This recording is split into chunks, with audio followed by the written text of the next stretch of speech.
3-4টা শিক্ষা আমি বের করতে পারবো ইনশাআল্লাহ, ভালো করে খেয়াল করে শুনবেন। এই আছেন তো আপনারা?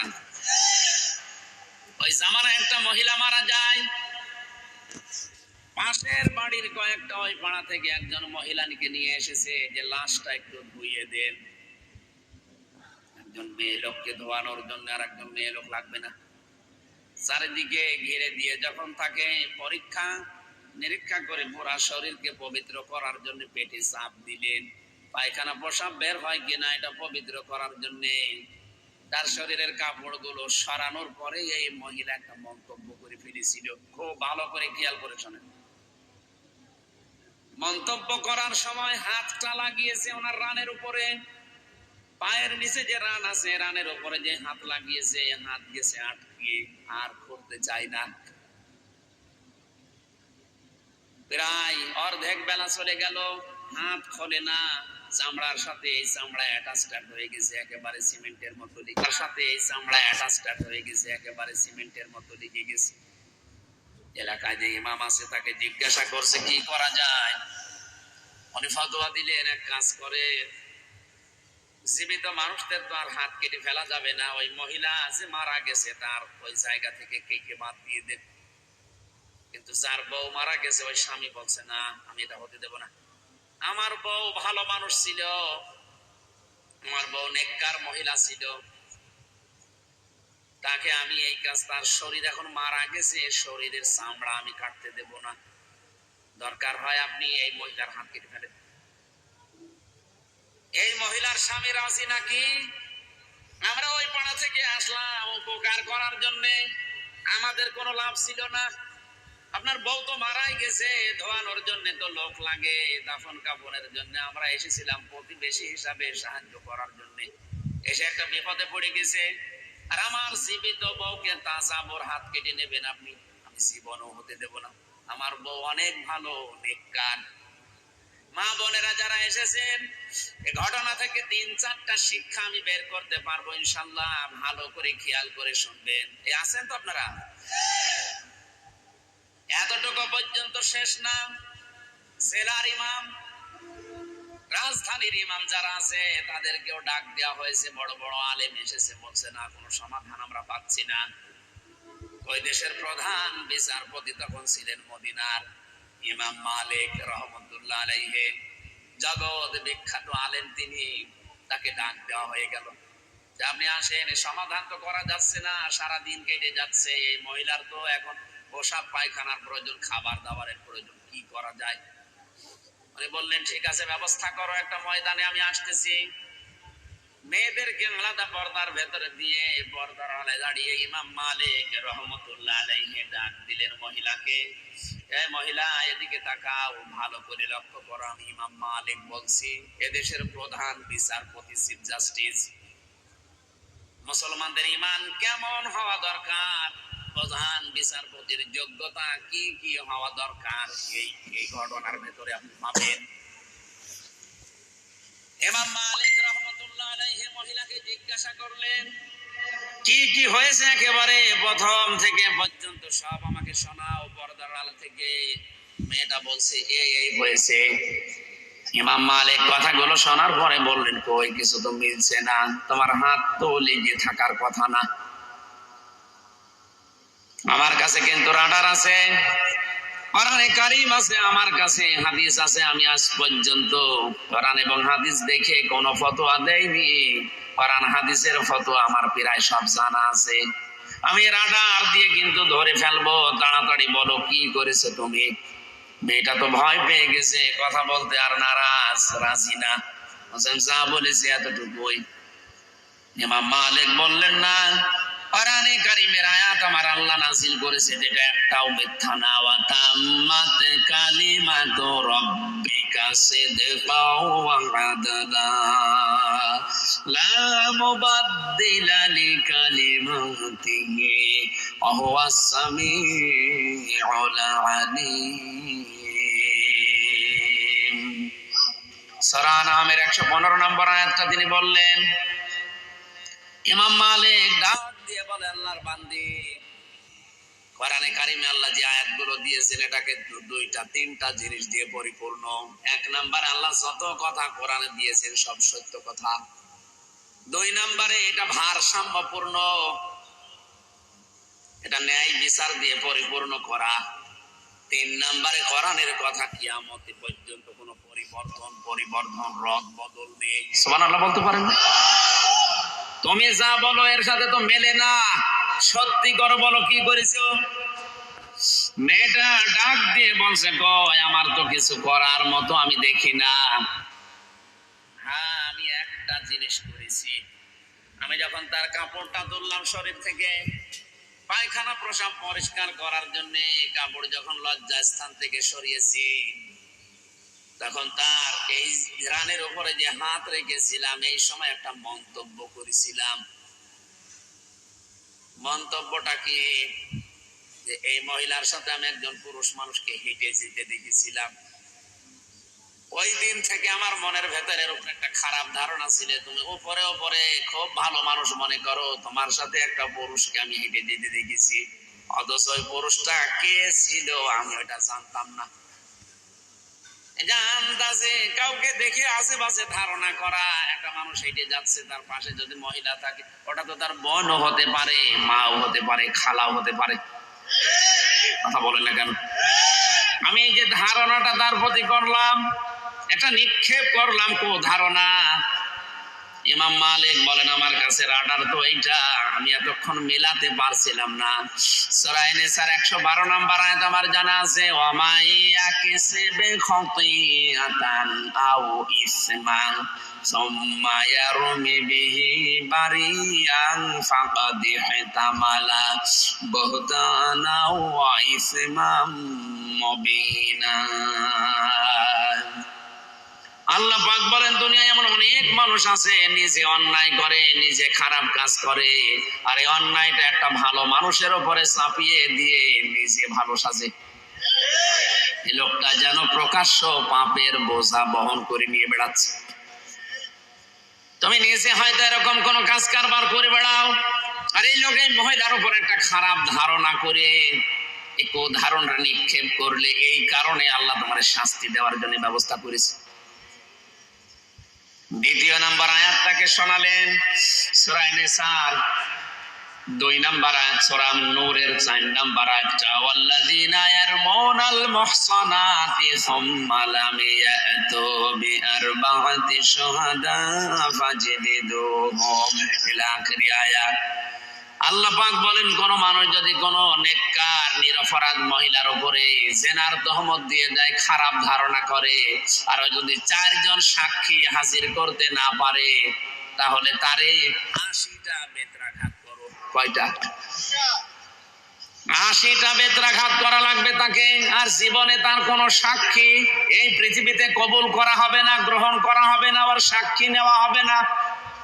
আজ বাংলাদেশে এই আয়াতগুলো যদি রাষ্ট্রীয় ভাবে, পারিবারিক ভাবে, সামাজিক ভাবে আমরা বোঝাতে পারতাম আর কায়েম করে দিতাম, এই দেশে মিথ্যা মামলায় কোনো মানুষ জেলে থাকতো না। আন্দাজে ধারণা করে গায়েবী মামলা দিয়ে ওরে আপনি জেলে রেখে দিয়েছেন, হঠাৎ ধরে নিয়ে বলছে চল, কি তুই গাছ কেটেছিস, অথচ গাছ কাটা কেউ জানেই না। 3 বছর জেলে থেকে বাস্তবে ঘটনার সাথে যা মিলালাম, এই মহিলা যদি আন্দাজে এক ধারণা করে হাত আটকিয়ে যায়, আর যারা মিথ্যা মামলা দিয়ে, মিথ্যা সাক্ষী দিয়ে মানুষের জীবন ধ্বংস করে দিচ্ছেন, আপনাদের কত কিছু আটকানোর দরকার আপনি বলেন।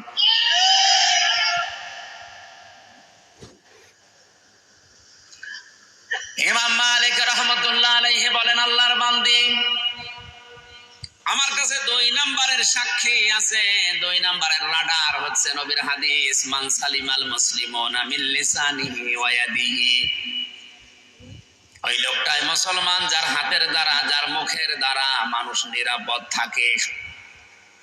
তো তুমি তো মুসলিম মহিলা, তোমার হাতের দ্বারা, তোমার মুখের দ্বারা, অন্তরের দ্বারা একটা লোক শান্তিতে নেই। এই হাত মানে শুধু এই হাত না, ক্ষমতার হাত, টাকা পয়সার হাত, প্রভাব প্রতিপত্তির হাত। মুখ মানে শুধু এই মুখ না, অন্তরেরও মুখ আছে।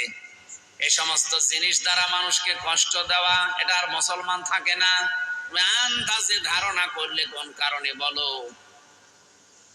তুমি যদি সঠিক জবাব দিতে না পারো আর চারটা সাক্ষী যদি জোগাড় করতে না পারো, এই মহিলার উপরে যে তহমত দিয়েছো আন্দাজে মিথ্যা মনে করে, তোমার এই মহিলার সাথে জীবিত মাটি দেওয়া হবে এবং কোনদিন আর এই পৃথিবীর মুখ আর দেখা হবে না।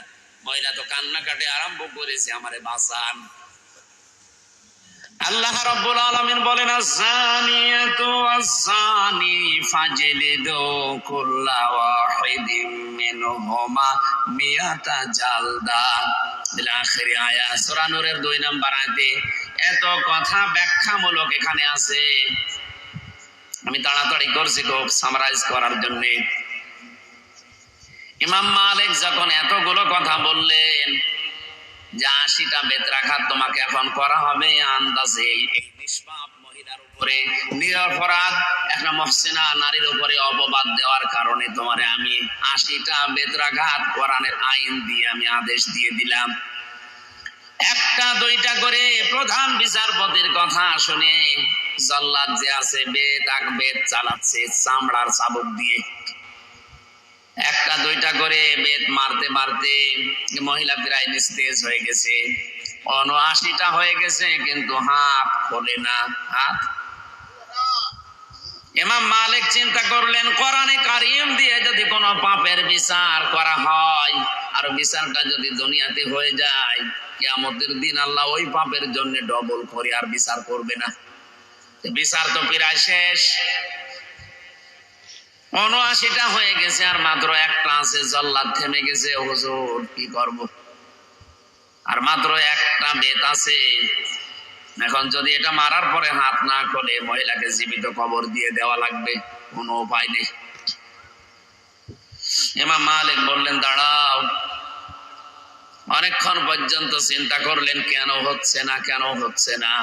কোরআনে কারিমের আয়াত তো মিথ্যা হওয়ার কথা না, আল্লাহ 80টার কথা জানিয়েছেন, একা 80টা না। কয়টা? 80টা বেত্রাঘাতের কথা আছে। মুহসিনা নিরপরাধ নিষ্পাপ, যে মহিলা অজ্ঞ, জানে না কিছু, সে বিষয়ে আন্দাজে তার উপরে যতটুকু সেনার তহমত কেউ দেয়। আজ ধর্ষণ মামলা মিথ্যা দিয়ে কত মানুষকে আপনি জেলে পাঠাচ্ছেন, আপনি চিন্তা করেছেন? আমার তো মনে হচ্ছে বাংলায় হাজারো ম্যাজিস্ট্রেট, হাজারো জজ, হাজারো বিচারপতি এই ঘটনার সাথে মিলিয়ে ওরা ধরা খেয়ে বসে আছে।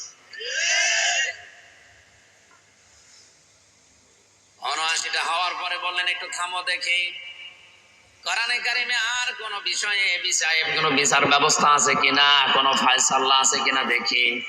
দেখতে দেখতে তিনি আর পেলেন না, চিন্তা করলেন না, কোরআন মিথ্যা হওয়ার কথা না। জল্লাদকে বললেন, ঠিক আছে, বাকিটা মারো, যা হয় হবে। 80টা যখন শেষ, সঙ্গে সঙ্গে হাত ছুটে গেছে।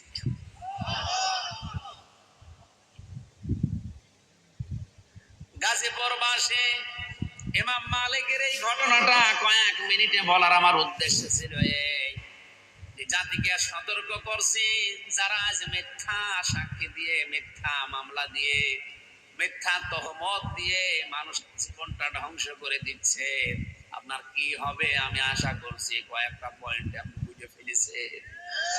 এরপরেও যদি কেউ শিক্ষা নিতে না চান, আমার তো সতর্ক করার দায়িত্ব করলাম, এখন আপনি থামেন। আপনি যদি এখনই থেমে যান, আল্লাহর কসম, বাংলাদেশের এই 1 লাখের উপর এখন মানুষ ছেলে আছে, সারা বাংলাদেশ মিলে 10,000ও থাকবে না, 90,000 বেরিয়ে যাবে। আমার মামলাও তো ঢিসমিস হয়ে যাওয়ার কথা। কোন কারণে আপনি আন্দাজে একজনের দোষ আর একজনের উপরে চাপিয়ে দিলেন? কে কোথায় বলে কোন সালে, সে 20 সালের দিকে সংসদ ভাঙার জন্য তরবারি নিয়ে গেছে, তরবারি নিয়ে কাঁচি, ধান কাটে কাঁচি নেই, ওর বাড়ি সিরাজগঞ্জে। এই মনে হয় 17-18 বছর বয়স হবে। এই বয়সের একটা ছেলে, ওর নাম সাকিব, জেলখানায় দেখা হয়েছিল, ওর নাম এখন জনগণ দিয়েছে তরবারি সাকিব। ওরে পুলিশ ধরেছে সংসদের সামনে, এই বেটা কি করিস? বলুন সংসদ ভেঙে ফেলবো।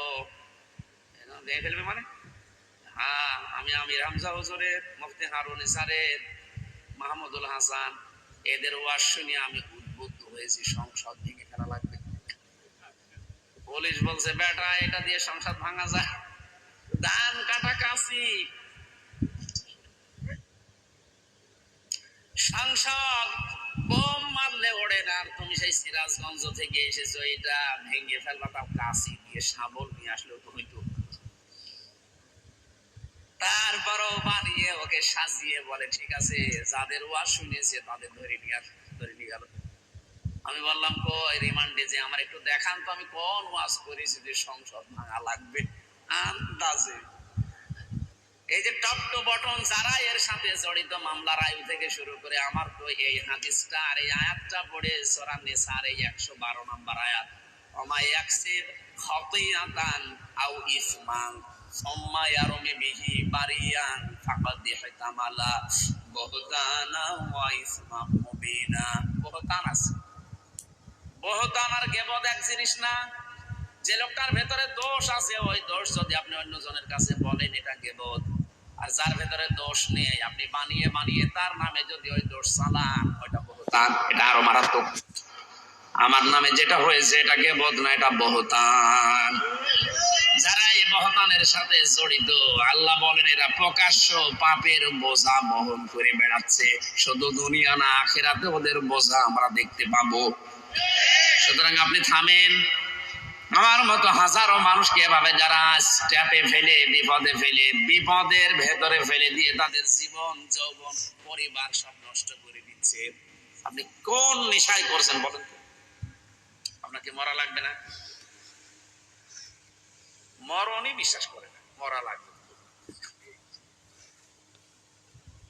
আমি ওদের জন্য শুধু না আপনার জন্যও বলছি, অন্তত যারা মুসলিম বলে দাবি করেন, ঈমান যাদের আছে তাদের জন্য বলছি আপনি থামেন, এখনো সময় আছে। হযরত ওমর কিন্তু মাঝে মাঝে হুযায়ফা ইবনুল ইয়ামিনকে ডাক দিয়ে বলতেন, ভাই নবীজি মরণের আগে, ইন্তেকালের আগে তোমার কাছে মুনাফিকদের একটা লিস্ট দিয়েছে যে মদিনায় কে কে মুনাফিক, ওই লিস্টটা একটু দেখাও তো, আমার নামটা ওর ভেতরে আছে কিনা।